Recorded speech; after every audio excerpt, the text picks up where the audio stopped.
Howdy, I'm Nolan Gray, your friendly neighborhood city planner and the research director at California YIMBY, where we're hard at work making California an affordable place to live, work, and raise a family. Astute observers might have noticed a rebrand for the graphics for this episode. I'm excited to share that the Abundance Podcast is going to be part of our larger Metropolitan Abundance Project. Of course, we still have a lot of hard work to do on housing policy in California, but we're really excited. We're going to be expanding our focus a little bit, at least on some of our work, and thinking about issues beyond housing and places beyond California. In the coming episodes, my colleague Ned Resnikoff and I will be doing an episode explaining what's going on there. But in the meantime, we have some amazing programming for you. In this episode, I talked to Ben Raderstorf. He's the vice president of House Sacramento, an all-volunteer grassroots pro-housing group in the California capital region. In his day job, he's a pro-democracy advocate, but on nights and weekends, he works to make his adopted hometown more affordable, livable, walkable, bikeable, and resilient. I like all those things. You can find him on Twitter at Raderstorf, Braderstorf. I refuse to say X. Okay, in any case, this is a fantastic episode. We're going to be talking about some of the really exciting things that have happened on the zoning reform front in Sacramento. And I think there's a lot of lessons for other cities, certainly across California and across the country. And with that, on to the show. We'll dive right into it. Hey, Ben, how are you? Hey, Nolan, it's great to see you. Well, it's good to be chatting. While we were all away at Yimby Town, some amazing things happened in Sacramento, right? They did. We were really sad it lined up because it meant some people couldn't be there for the vote. But yeah, we from our point of view, we made history in the city of Sacramento, which is pretty cool. Yeah, so talk about that. What exactly, what was this Yeah. general plan update, zoning? What's kind Yes. of the general context for the reforms? Yeah, so this is our long scheduled general plan update, like most cities do. So for those who aren't deep in the weeds, chances are, I think almost certainly your city has a general plan, which is its big governing document that everything sort of flows down from, and how the city is set up and how it's regulated. And every certain number of years, the city goes through and it updates that plan. And it really is it's a big opportunity to sort of rewrite big ideas from scratch. Um, so the past really 3, 4 years in Sacramento have been leading up to this, this sense that the 2023 general plan update, which is supposed to last the city until 2040, is the sort of window that they're looking for, it was the opportunity if we want to do something really big on land use, on housing, that this was it. This was the window. We're not going to get this again for almost another generation.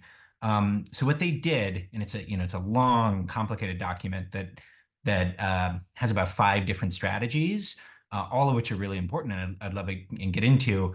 But the commitment really from day one was we're going to find a way to end exclusionary zoning in Sacramento, not chip away at it, not sort of work incrementally towards more housing, but to fully undo the legacy of exclusionary choices and this idea that we're going to use zoning to keep certain people out of certain neighborhoods. The city wanted to go all the way, and what did we need to do to remove that policy? And in a lot of ways, that's what we did. Um, Yeah, it sounds similar in a lot of respects to the Minneapolis update, right? Because my understanding is they got rid of single-family zoning through this general yes. plan or comp plan avenue, right? Yeah, and it's pretty similar to what Minneapolis and some other cities have done. The idea, that in some ways I think Sacramento goes a little further. And we can sort of talk through, but the core of what the plan involved, it's a full switch from sort of unit-based, density-based zoning. And we're going to get really into the weeds here. So your listeners better than I do. If there's anything you want me to sort of pause and explain more, just let me know. But we shifted from this idea of sort of density-based zoning, the idea that the zoning code says, per parcel of land, per lot, you can have this many homes, right? And in most cities and most neighborhoods across the country, that's overwhelmingly one, right? Single family zoning. That's what we mean when we say single family zoning. But Sacramento, we wanted to go a little further and get rid of that idea that that's how we should be regulating our city, right? That we should be regulating by number of people who are allowed to live in a certain place, and shift over purely to regulating the buildings, right? Like I think of it as regulating the city itself, not the people who get to live in it. So this is, you probably heard of this, your listeners probably heard of this idea of a floor area ratio or form-based code. So we switched fully to a form-based floor area ratio code. So what that means now in any part of Sacramento, any residential area in the city, Nowhere in the zoning code going forward is it going to say you can only have X number of units of housing per lot. It still, obviously, it still has other, sort of restrictions or limitations. Height limits still apply, setbacks still apply. But the idea is that, we're no longer regulating the number of households you can have in the building that you can put in that piece of land. Does that make sense? Yeah, right. And so the idea is you're for those who might not have heard of form-based code, you're regulating what the building looks like, but you're not regulating necessarily how many units are within that building. Is that right? Exactly. And I think of this as like it's one of the few sort of like intuitively, like as soon as you sort of make the switch, it's pretty self-evident, right? And something I've been really surprised by this switch to the form-based code is it actually, it's pretty appealing across the scale. So, if you're a YIMBY or if you're a builder, you're trying to make more housing happen, obviously this is the holy grail, right? Like not be arbitrarily limited in how many units of housing you can I build. like that word, arbitrary. That's Right. my word. Yeah, yes, you do. But it also is like it's a concept that makes a lot more sense even to people who are sort of inherently skeptical of some of this stuff. And it's getting out of this idea that we're sort of we're gonna come in, we're gonna bulldoze your neighborhood and we're gonna change it dramatically.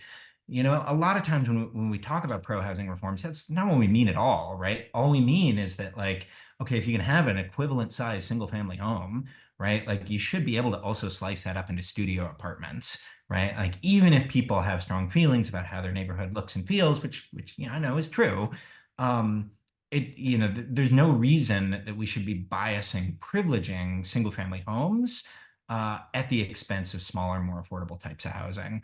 So yeah, in a weird way, there's a lot through this process, but there was sort of a moment when I was like, okay, we're going to introduce some unit caps back into this. And actually, some of the people it gave heartburn to was neighborhood associations and sort of other people that we often think of as not being excited about new housing.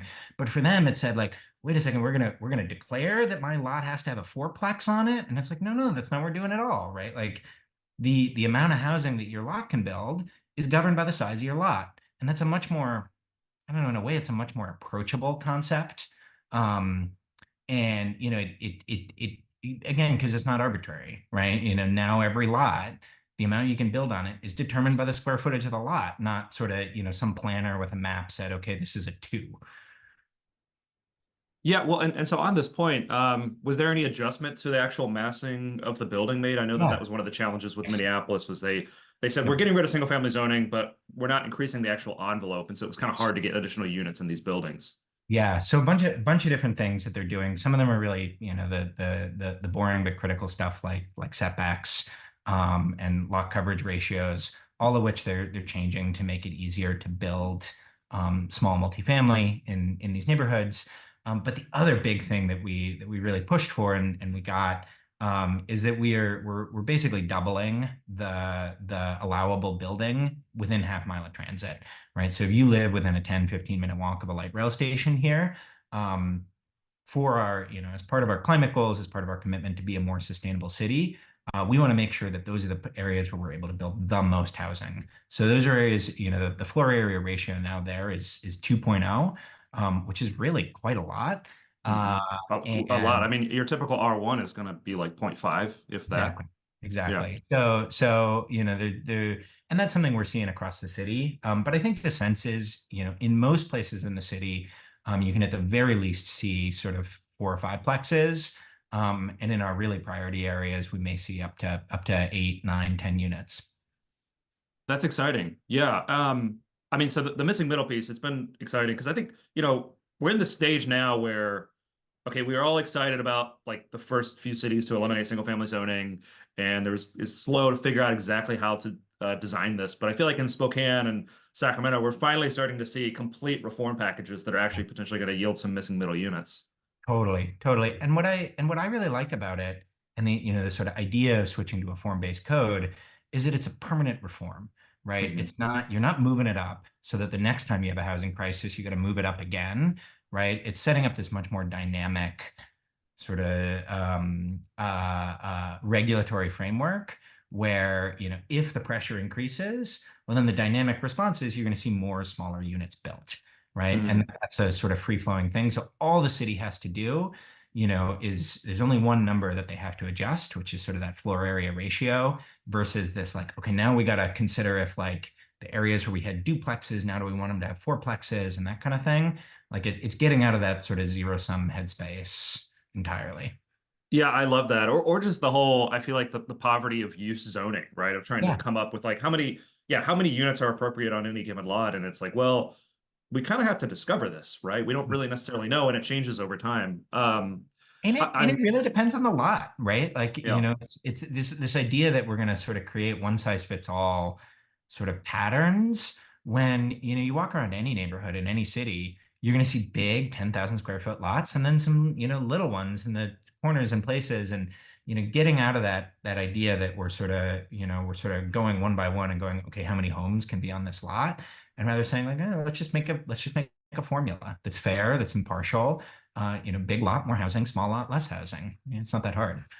Yeah, I wonder to what extent it helped Sacramento that the city already has such an amazing fabric of missing middle. I mean, when you're around Midtown, for Totally. example, I mean, it's like we're talking about legalizing a sixplex, and it's not like a hypothetical, like imagine Hong Like, Kong. It's like, that building over there on that like, street, looking right? out my window and in Midtown Sacramento, and I think it's a 12-plex across the street from me, and I'm sitting in a single family home.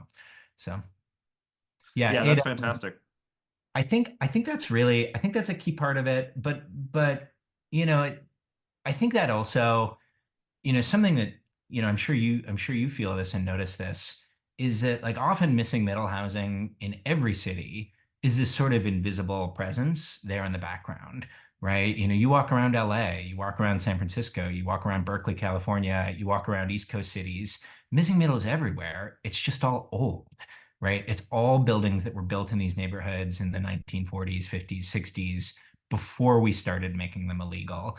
And that's something we really tried to capture here in Sacramento, that this is not about doing something that's never been done before. It's just re-legalizing, the sort of housing that used to make our cities affordable. Yeah, no, that's a great way to frame it. I'm wondering too, are there folks building missing middle typologies in Sacramento? I know this is another challenge of Yeah. like we haven't been building this typology at scale in so many US cities that we don't really have developers or bankers who understand what this product is and how to build it and finance it. What was your team's experience with that? It's totally a challenge. It is something that we are seeing more and more of. Even in my neighborhood, I have, 5 or 6 projects within 5 or 6 blocks that I can think of that are going up now or have gone up in the last year or two. So we're definitely seeing it start to happen.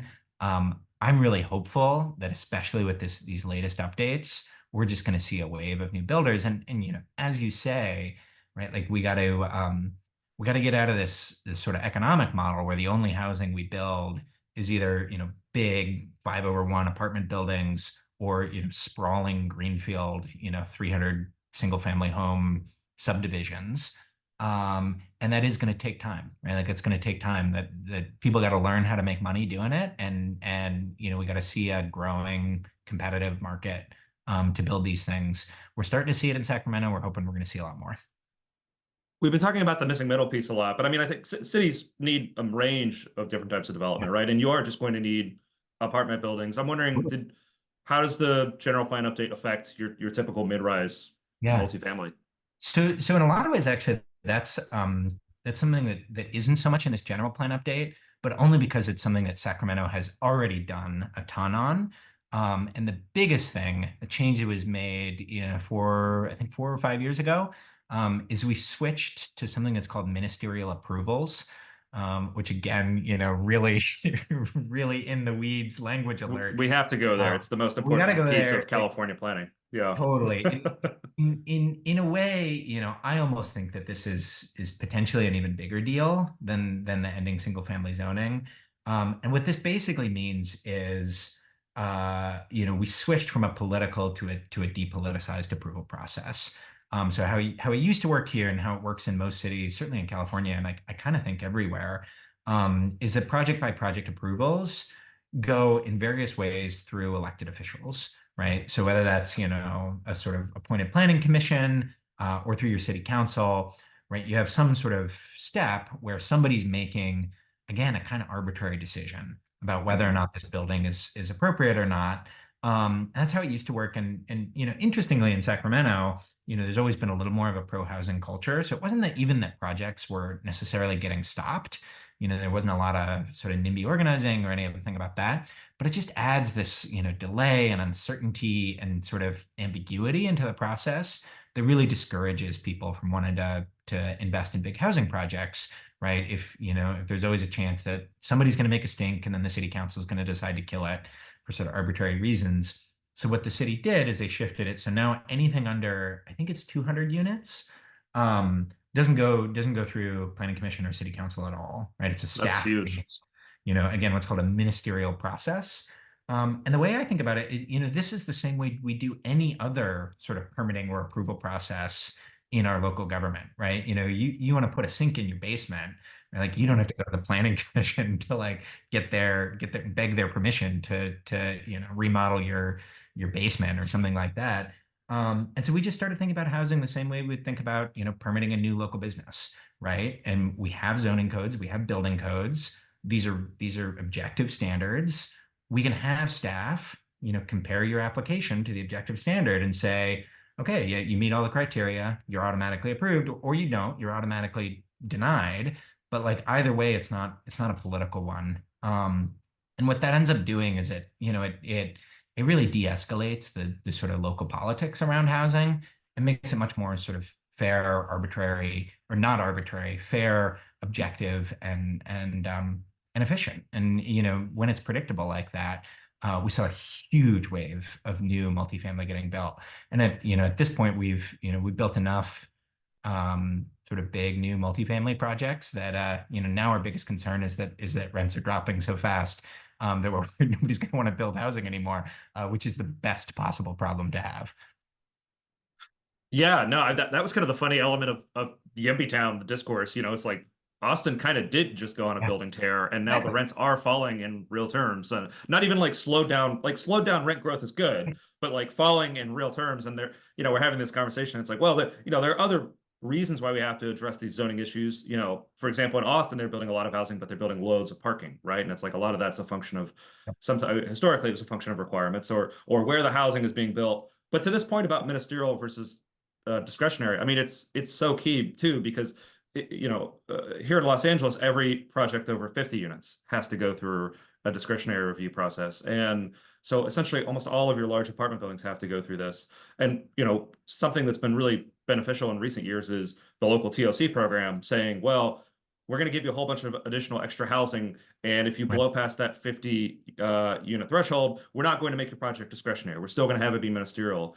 And I mean, when we looked at the data, this was, for TOC projects that were ministerial versus vanilla, entitled projects, you're cutting down the entitlement timeline by a year, right? And that's potentially tens, maybe hundreds of thousands of dollars in permitting hurdles and holding costs that are being taken off of these projects and making a lot more projects pencil. So it's Yeah. wonky, but it's so key.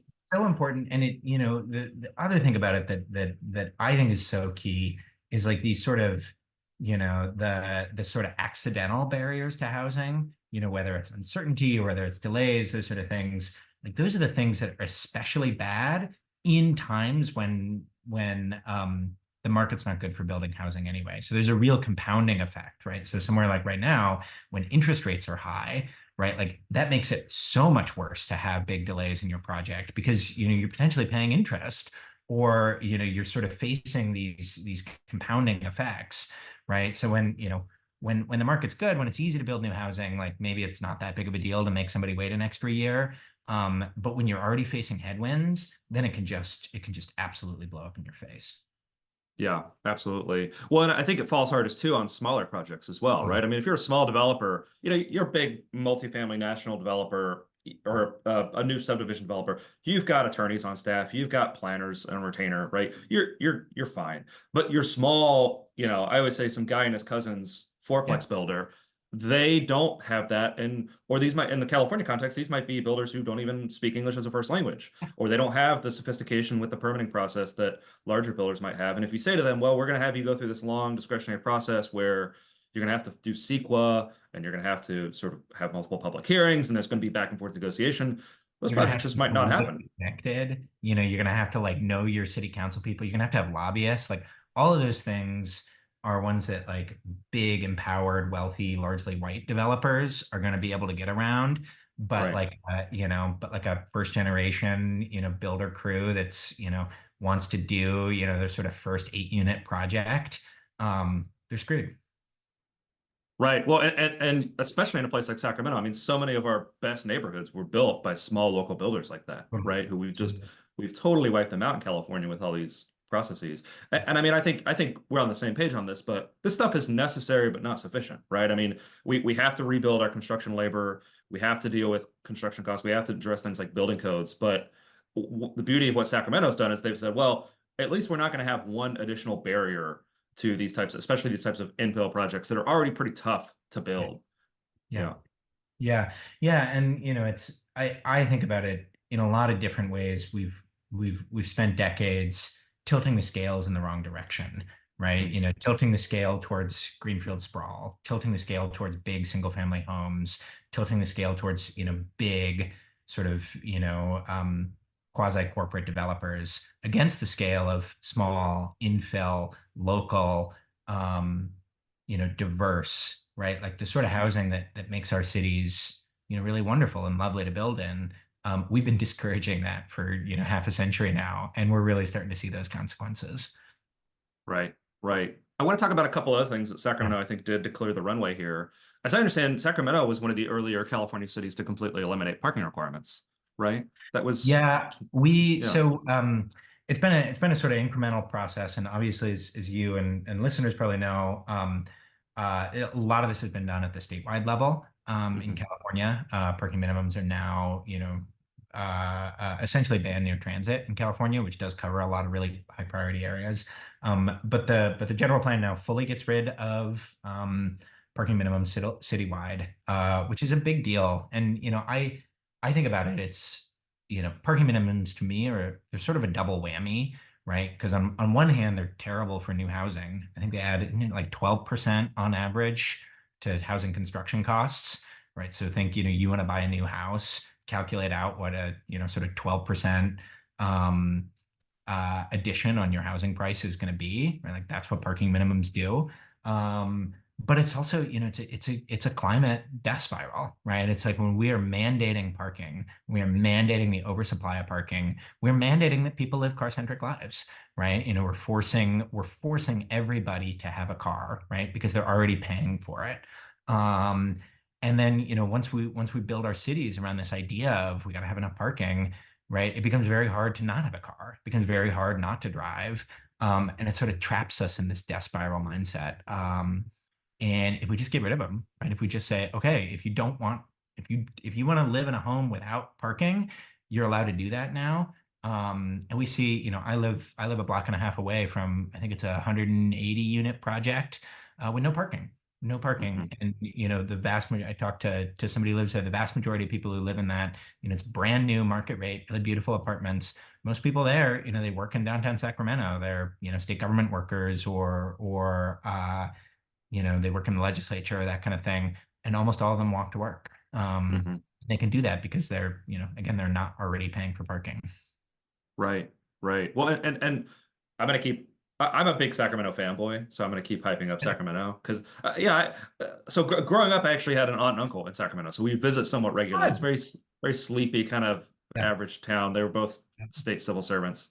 Yeah. But going back now there for work, I'm like, the city has an amazing street grid. If you work for the state government, you can easily walk on this beautiful little street grid with an amazing tree canopy and this beautiful historical stock of missing middle, mixed diverse neighborhoods with new mid-rise multifamily buildings going in, and it feels very much like the YIMBY promised land in some Yeah. respects, from a California perspective. Yeah, I think of it, when you see those sort of renderings, those idealized renderings of missing metal, sort of drawing sketches, like it always feels to me, it's like, oh, that looks like home. But it's, and I think though that the lesson there that I think is really important for anybody listening to this to understand is like Sacramento was originally built as a sprawling single family grid, right? I live in a single family Victorian house. It was built in 1880. And in a time when that was the only thing that was getting built in Sacramento, right? Originally that was the plan, and a lot of our streetcar suburbs, were totally built. They were built by developers building sort of big single family neighborhoods. Um, and what the key that happened is that it took them. Sacramento never had the same sort of reaction that a lot of cities in California had, where there was a trying to freeze development in amber. Some of that is because, as you say, it was sort of a sleepy small government town, right? But it never had that sort of like, oh my God, we gotta protect what we have. So there, the missing middle types were built all the way up into the 70s and 80s here. And that's the reason why it feels so good. And the lesson there is like anybody's town can feel this way, right? It's like Sacramento rules, but like any city is just a decade or two out from feeling the same way. And that's something that we so miss from you walk around like the East Bay or San Jose or other places where it just feels like you couldn't have that, and it's like that's not true. You just got to legalize it. Yeah, you made a point there that I really love, which is that part of what works about Sacramento is it's 100, it's almost, it's over 100 years of allowing like neighborhood change and densification and experimentation. And so that's something I always notice when I'm walking around Sacramento is like you have like different little missing middle experiments from like every decade of the American 20th century urban development experience. And from a perspective of like intense visual order or uniformity, right?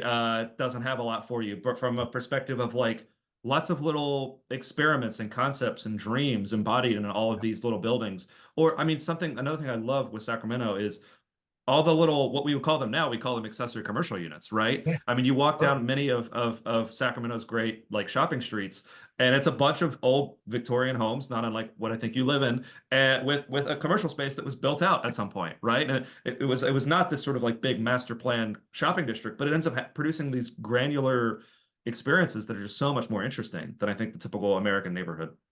Totally. And it's, what's really funny about this, I always feel so silly making this comparison because obviously Sacramento is still a kind of sleepy cow town in some ways.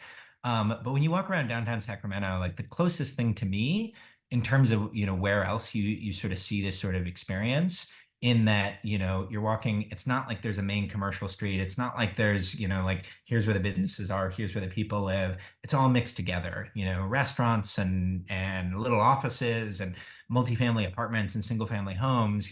That's what makes somewhere like New York feel really magical, right? Like I love to walk around New York because you never know what you're going to find, right? And Right. Sacramento has the same thing, and that's the sort of organic, free form growth that we've made illegal in the vast majority of American cities. That's what I'm always saying. If you like Tokyo, you're gonna love Sacramento. With Right? a big tomato. Yeah. No, it's fantastic. And then of course, when you combine that, you say Cowtown, but it's like, well, the city has an amazing, farm to table culture, and so there's a lot. I think another interesting thing to do about Sacramento is if you actually compare California's major cities on permitting rates. Sacramento just swamps, right? Like San Jose and SF and LA and San Diego on a per capita basis. Um, what's going on there? Why? Yeah, I mean, so some of it is some of the reforms and changes that have happened. When you make it easy to build more housing gets built. It's not rocket science. It's not as much as people want to say, that there's big complicated equations to it all. It really just comes down to, is it easier or harder to build housing? Um, but I do think there are some other sort of key things that have made it easier. One, we have a really remarkable sort of city government and planning staff. It's definitely a byproduct to be in a state government town. You get a wonky electorate, you get a wonky city hall. We have some remarkable planners and permitting folks and others who really get it. They see their job as to say yes, not to say no, which is something that I hope we are seeing a trend where more and more of their equivalents across the country are feeling that same permission to like actually see their job as helping their city grow and breathe and not keep it locked in amber. So that's one thing. And like the other part of it that like I think is really key is there's sort of the backstory of this is like there's not really a sort of NIMBY undercurrent, anything in Sacramento. There's never really been a lot of organized opposition to new housing or new development. Um, I think part of that is just like you say, you walk around Sacramento, it's funky, it's weird. The charm is that everything's really different, right? We got a lot of really old homes, and we got a lot of sort of 1970s apartment buildings and all sorts of things. Like it's the mixture that people really like about it. Um, but there's also just a sense that Sacramento's, it's a low ego kind of town, and it makes people feel more sort of welcoming, right? This idea that like, oh, it might change. Oh, that'll be fun. We'll see what that is like. And I think that's a sort of attitude that if you think about actually a lot of the sort of coolest, most vibrant cities, both in the US and elsewhere, they tend to have that same openness to change. Hmm. Yeah, you mentioned two things here. I have two kind of working pet theories, and I don't really know how you'd verify them. One, it strikes me that yeah, capitals, state and federal, just seem to do a little bit better. I mean, because DC has like a very pro-growth culture, very high quality planning civil service, and you get that in all the metro suburbs of DC and Virginia. Um, so that's maybe one, like, is it you just have a public spirited sort of culture and a good civil service. My other theory with Sacramento, and this applies to why I think some interesting stuff is happening with San Diego, is there's a healthy second city mentality potentially of like, in LA, you get this feeling of like, well, no matter what we do, we're going to be LA, so we can just not build any housing. It's not the end of the world, right? And I wonder if maybe cities with more of a second city perspective, and I say that with great affection, Yeah, no, don't absolutely. take that for granted. We are proudly a second tier mid-sized city. Um, I think that's right, and I think some of the specific things that have really factored in this case is, one, the housing crisis happened much quicker in Sacramento Hmm. than it did in somewhere like San Francisco.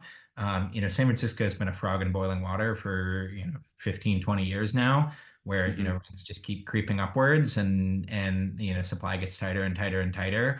There never were sort of big shock moments, and people got used to this idea that rents always go up, and that's just an iron law of California.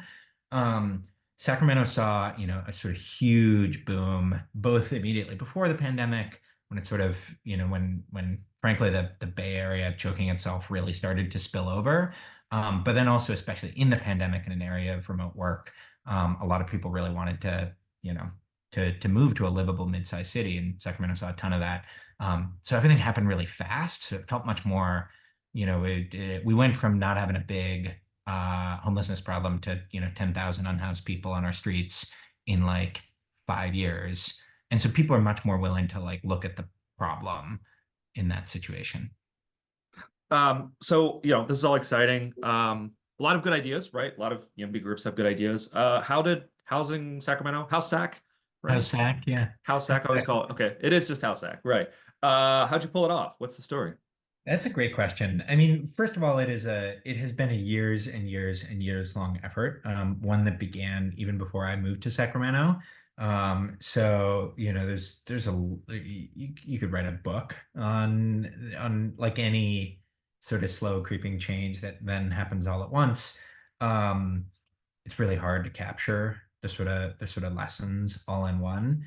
Um, the sort of story when things really, I think, when the momentum really shifted, um, sort of a lot of things I think came to a head really in 2020, and there was this feeling, where sort of all of the political winds really lined up.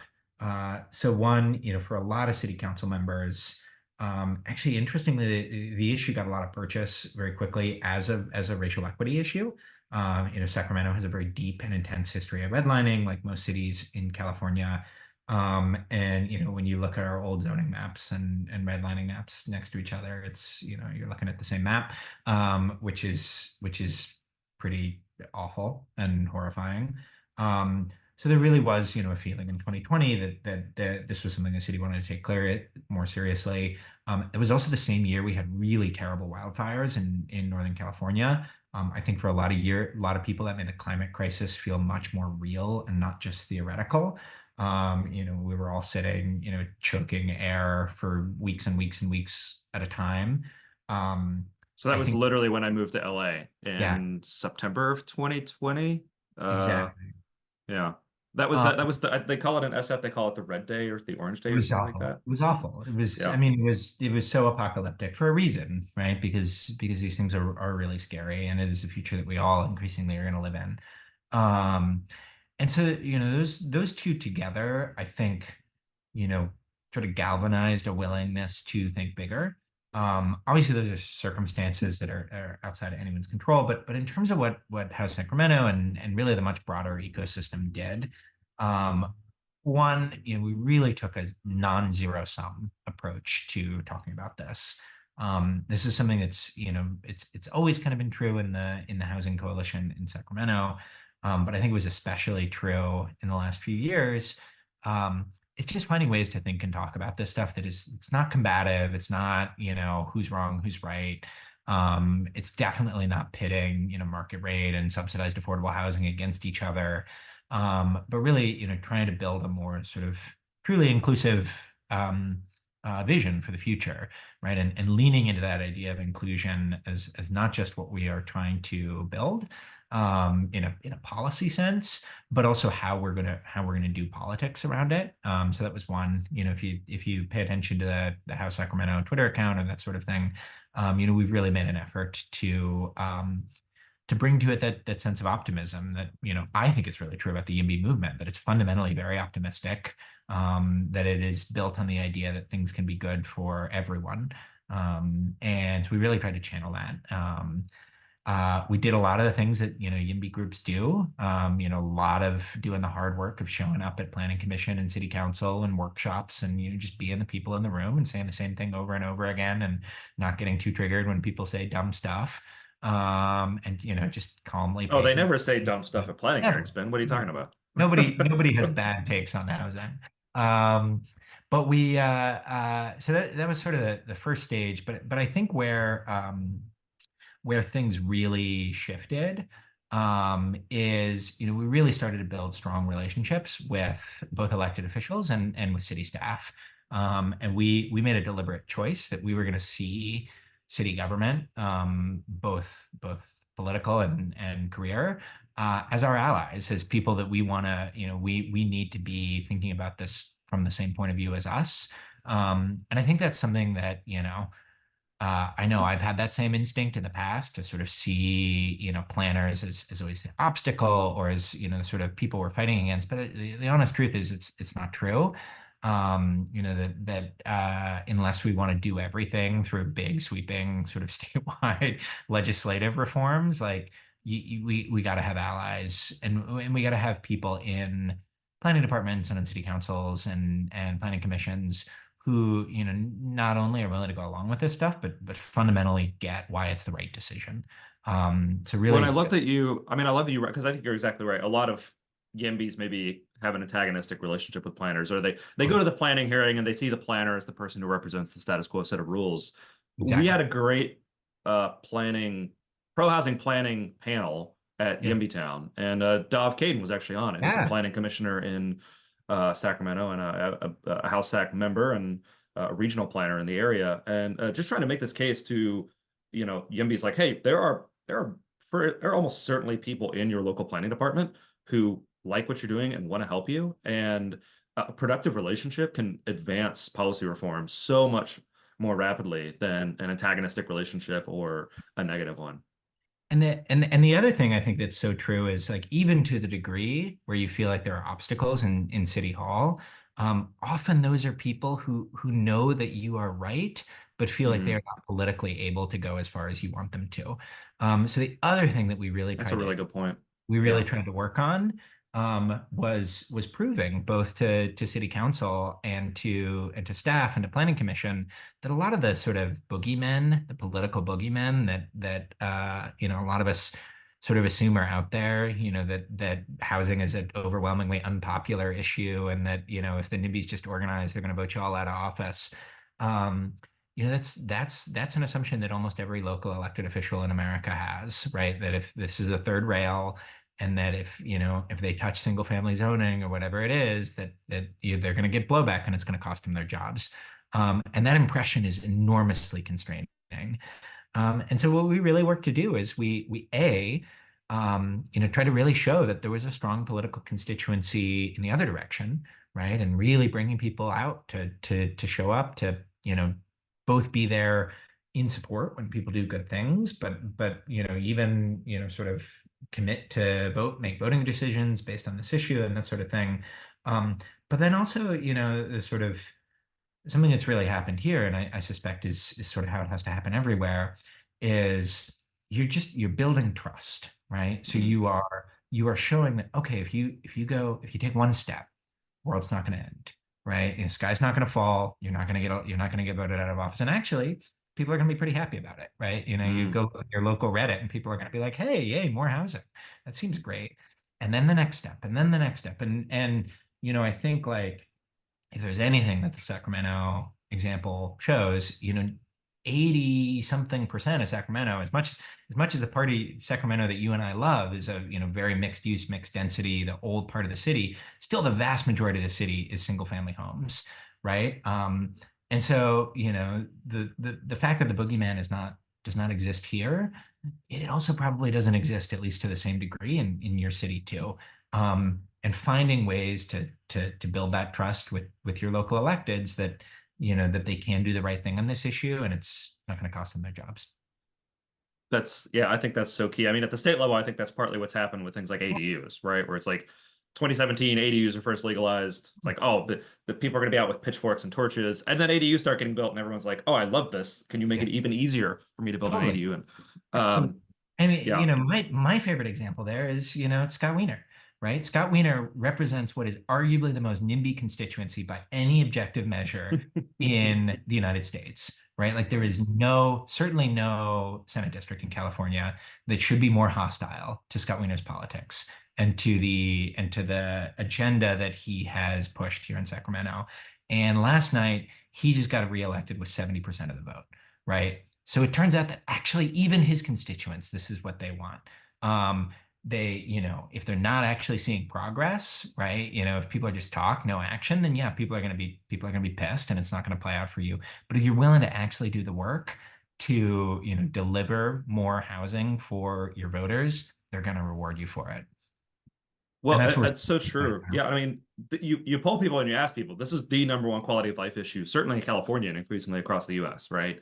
And voters are looking for solutions, and I actually think most typical voters mature enough to realize, yeah, we're going to have to change some of these things that might slightly change my neighborhood if we're going to tackle this issue. And I think they're more comfortable with that than maybe the typical person who's showing up at a public hearing at Tuesday at 10 a.m. and having a meltdown, right? And part of what I think YIMBY advocates like House SAC are doing is they're helping local electeds realize, oh, like this person is not broadly representative of my community, and there are other people who feel very differently, who Yeah. seem to be a little bit more reasonable, a little bit nicer. Yeah. Who do you think? Whose side do you think they're going to take, right? And that's where I think your point about positivity is so key. Just showing up and saying, hey, no, a better city's possible. This is not this horrible thing that we have to endure. Sometimes we talk about housing like pollution, right? We do like cap and trade, or it's this horrible burden. We're so sorry we have to build more housing. And I think something you all have especially done very effectively is saying, actually, it would be great for Sacramento if we had more of a mixture of housing typologies. Yeah, I think that's exactly right. And that's one. And the other one that we have really tried to do is, speak the language of your audience. And in most cases, in most cities, your audience is, professional public policy people who work in City Hall. So, if you go around Sacramento, you'll see our yard signs. Our yard signs say end exclusionary. We support an end to exclusionary zoning in Sacramento, which is not, if we were trying to win elections, if we were trying to pass ballot issues, it'd be terrible messaging, right? It's so wonky, it's so dry. But for the people we're trying to speak to, right? Like, that's what's motivating, right? And knowing that we are showing up and actually care about the details of the policy. We understand that there are hard, difficult, even just logistical or administrative or bureaucratic challenges to some of these things, and leaning into those, and not being angry or dismissive over them, I think has gotten us a lot of traction. Well, it's this basic insight of speak in terms of people's values, right? I mean, when we were doing some of this work in Montana, right? You're talking about property rights, and Right. that's a value that's salient with the audience, and it's not illegitimate at all. This absolutely can be viewed in that lens, and it's perfectly legitimate, or from an equity lens. So I think it's great. I love those little signs too. You still see them. I don't know. I hope they stay up for many months. I hope so. We'll have a lot more So if anybody wants one out there. Yeah. I might get one next time I'm in Sacramento and bring it down. Um, so okay, a lot of progress has been made. Ministerial approvals, parking requirements gone, missing middle citywide. What's next for housing in Sacramento?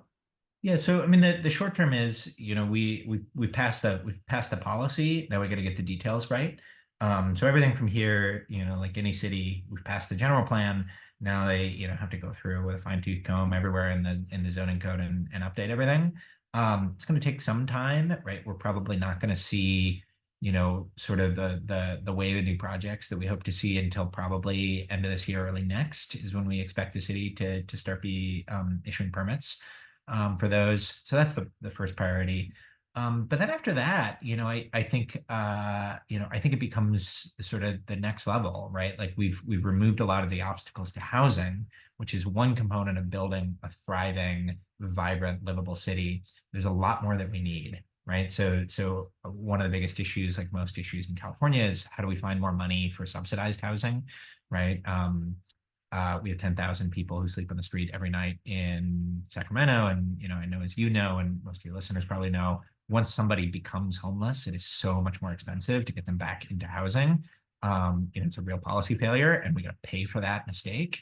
Right? Like we let that happen. We got to get people back into stable, supportive situations. So we need to find more revenue for that. My view is honestly, it's got to be a tax increase in some way, right? My wife and I own our home, right? Like we gotta pitch in, right? Like we gotta do our share to undo the damage of the housing crisis. It's not enough just to, get rid of the policies that caused the housing crisis. Now we gotta clean up the human cost. So I think that's step one. But then from there, it's a lot of really exciting things, right? It's how do we do more investment in transit and bike infrastructure and walkability? How do we invest in more sort of green spaces and shared third spaces? And all of those are sort of the next tier agenda, many of which are also part of the general plan, that I think is really going to be the focus for the city in the next 10 years. How do we take this momentum and really make, Sacramento the, sort of livable paradigm that I think it can be? Yeah, well, so we're recording this the day after election day. So I'm coming from here in Los Angeles, and it's not final, but HLA, our initiative to essentially require the city to actually implement its own plan. I'm feeling pretty good, so I'm optimistic for the possibilities up there. So we'll record something separate on that, but I think the tide is turning in the same way it's turning on these housing issues. It's also turning on transportation planning and traffic violence and voters in LA. I mean, LA is, the city that's infamous for being built around the car. And even here, Most voters are saying, car-centric look, city in America. And 75%, right. I don't know if it's come down since I last checked, but overwhelming majority of Angelinos support more bike infrastructure, more transit infrastructure. It's so cool. We do the same Yeah, here. Every city can and should be doing the same. it's exciting. Yeah, I want to talk a little bit more about your background. So how did you get into EMB? Yeah, so how Sacramento, we're an all volunteer group. So I have a day job. I work for a voting rights nonprofit. But I for me, this is like in a lot of ways, I almost, I see housing as a democracy issue. I think that it is the unseen ingredient to every aspect in our economy and our society. Everyone consumes housing in one way or the other. We're all touched by the housing market, and I do, deep down, I think a lot of the sort of discontent that we are feeling democratically in the United States right now, I do think that the creeping housing crisis is part of that. We all feel like things are getting worse because because housing has been getting more and more expensive. And more and more of us can't afford to live where we want to live. So that's a big part of it for me. I also, the other part, so I grew up in Boulder, Colorado. And since then I've lived in Cambridge, Massachusetts, Washington, D.C., Berkeley, California, and then here in Sacramento. And, all of those until Sacramento were places where I, had to face the reality that, if I if I want to work in public interest, if I want to work for nonprofits, probably wouldn't be able to buy a home. Certainly not in a place like Boulder or Berkeley. And I hate that. I hate living in a society where it feels like if you want to have a stable housing situation, if you want to not be subject to the whims of rents, then you have to potentially make career choices that are not what you necessarily would love or want to do. Um, I've noticed that Boulder exports a lot of Yimbys. I it know I have at does. least three friends of mine were like born and raised in Boulder, and I think on some level they're like, I know I can't afford to move back, and they're just seething with like productive rage for It this, and is. they're I like, mean, 'cause yeah. Boulder, Colorado it is one of the most beautiful, magical places on the planet. And I have never lived somewhere that is so openly exclusionary. And the Mhm. way that people talk about new housing, new development is, it's almost offensive. And some of it, it actually, I do find it kind of like it's not even almost offensive. It is offensive. And my favorite example is Boulder's favorite tool. Actually, I have two favorite tools, and I'm gonna throw both of them under the bus here. One, they have some of the strongest parking minimums anywhere in the United States, very strict, very inflexible parking minimums in a city that like wants to consider itself one of the most environmentally friendly cities in America, is so wedded to parking, which is just deeply offensive to me. And two, they've really effectively used a very strict inclusionary requirement. This idea that you can't build market rate housing without also building subsidized housing, as a really effective tool again to prevent new housing from being built. And the sort of hypocrisy of using progressive language, while pursuing sort of openly, in my mind, regressive policies, whether that's keeping new housing from being built, keeping people out of your city, or making sure that you have enough room to park your car, is yeah, I can't deal with it. But Oh, it's so maddening. I mean, there's a lot of great YIMBY advocates working in Boulder, and God bless them. I, But I you're I couldn't do it. I would have a meltdown. you've moved to greener pastures. Can we do a quick lightning round on Sacramento? Yeah, totally. Best place to get lunch in Sacramento. Ooh, a place called Pizza Supreme Being. I am convinced that it is potentially the best pizza on the West Coast, if not the entire United States. It's just a New York Times story about it. Wow, bold claim. Okay, Pizza Supreme Being. Favorite street to walk down in Sacramento? I'm gonna cop out. The best thing is there are so many good streets. It's the best. Favorite street is the one I haven't walked down in a while. Do you have a favorite park? Favorite park? I love Capitol Park, which is the like arboretum park around the state capitol. But also, there's a park called Southside Park that's like very just really great vibes. No, the Arboretum is so fantastic. The mixture of palms and pine trees, it feels so authentically like capturing the spirit of California, which is just such a huge and diverse Yeah, state. a fun thing, you can't see it right now because it's behind the fences. They're rebuilding part of the Capitol building. But someday, years from now, when you can go to it again, you gotta go. There is a redwood tree just to the north side of the Capitol building that is grown from a seed that was sent, I think, Apollo 14. It was sent to the moon. Redwood seed that went to the moon, came back, and they planted it in California Capitol Park. And now it's, a 60-foot tall redwood tree. It's so cool. That's like mid-century California optimism, like more than I can handle. Exactly. Like we're gonna take a redwood seed to the moon and bring it back. Exactly. Uh, We gotta get that, we that's gotta get that same attitude back. Yeah. best place to get a drink in Sacramento. Oh man. Um, I love a cocktail bar called the Snug, and its name is what it is. That's perfect. Do you have a favorite drink there? They do usually they have a sort of rotating old fashioned.